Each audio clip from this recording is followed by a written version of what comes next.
என்னை முழுமையாக நீங்கள் உணர வேண்டும் என்றால், பழைய உடலை, பழைய உலகத்தை முற்றிலும் மறந்து, முதலில் உங்களை ஆத்மா என உணருங்கள். ஆத்மா என உணர்ந்த பிறகு, பின் என்ன வரும்? மாயை வரும். அந்த மாயையை நீங்கள் ஜெயிக்க வேண்டும். அந்த மாயை என்பது உங்களுடைய லௌகீக தந்தை மூலமாக வரலாம். தாய் மூலமாக வரலாம். சில சமயங்களில் சூழ்நிலைகள் மூலமாக வரலாம். கணவன் மனைவி இல்லையென்றால் ஏன் தனியாக இருக்கும் பொழுது உங்கள் மனம் மூலமாக கூட வரலாம். ஏனென்றால் இது மாயையின் உலகம். அப்பேற்பட்ட மாயையை யார் ஜெயிக்கிறார்களோ அவர்களுக்குத்தான் அதீந்திரிய சுகம், ஆத்மீக ஈஸ்வரனின் சம்பந்தம் ஏற்படும். இந்த காதலானது தெய்வீக காதல். சிவனின் காதலை உணர வேண்டும், சுவைக்க வேண்டும் என்றால் எல்லோருக்கும் அந்த அனுமதி கிடையாது.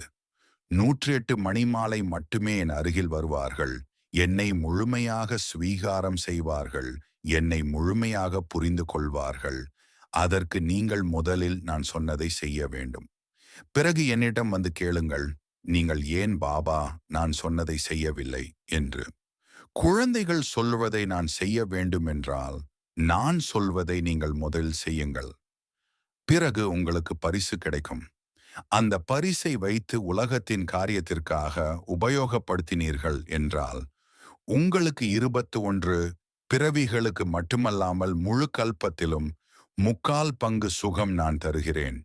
குறைந்ததிலும் குறைவாக கடைசி 3-4 பிறவிகள் மட்டுமே துக்கம் இருக்கும். அதுவும் சிறிதளவு மட்டுமே. எப்படி, புரிந்ததா நான் சொல்வது? ஓம் சாந்தி.